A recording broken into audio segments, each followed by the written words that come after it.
Hi there, and welcome now to tip number 6 of my 10 quick tips to improve your photography.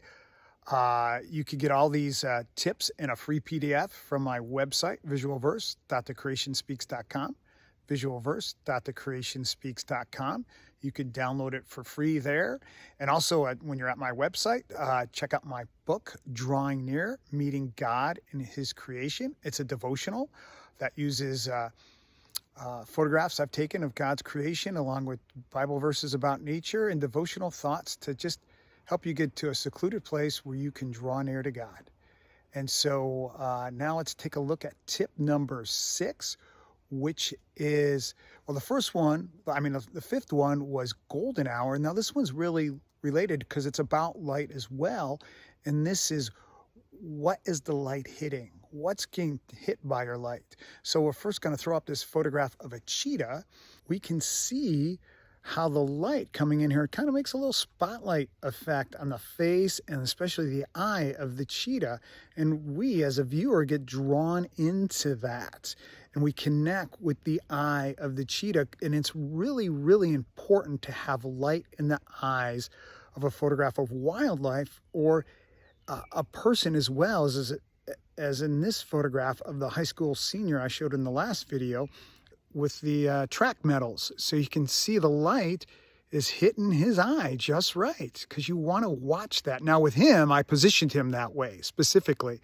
With the cheetah, I didn't position him at all. But anyways, you get the idea.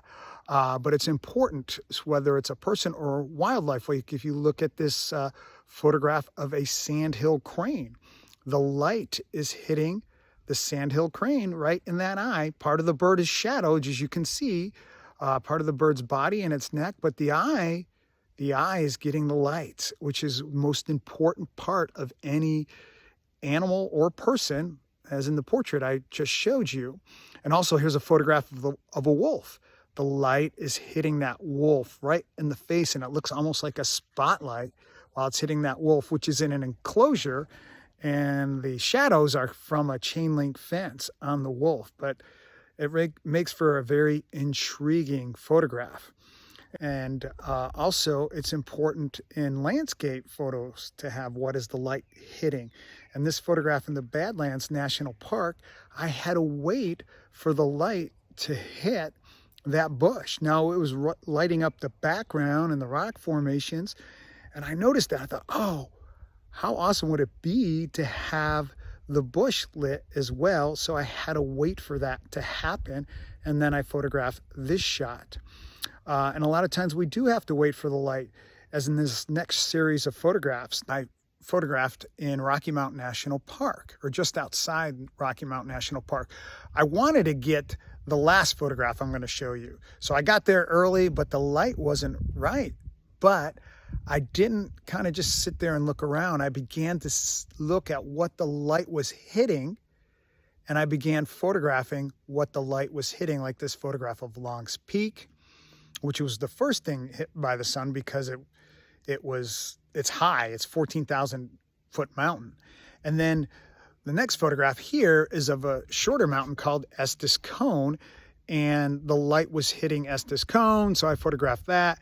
And then I took another photograph of Long's Peak as more and more of the landscape was being lit up. And then finally, this is the photograph I actually had in mind with the aspen trees and Long's Peak and Mount Meeker. That's the photograph I had in mind when I went out there.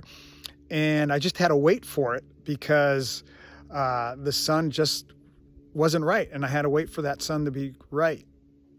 So there you have it. What's the light hitting? Because it's important in your photograph, because you want your light to be hitting the most important parts of your subject, because light in the end is the most important part of your photograph. And in the end, the light of God is the most important part in our life. We want the light of God and the light of His Word in our life, and we want to draw near to Him so then we can reflect God's light to the world and be the light of Christ, the light of the world. Jesus calls us to that. He was the light of the world, and He calls us to be the light of the world.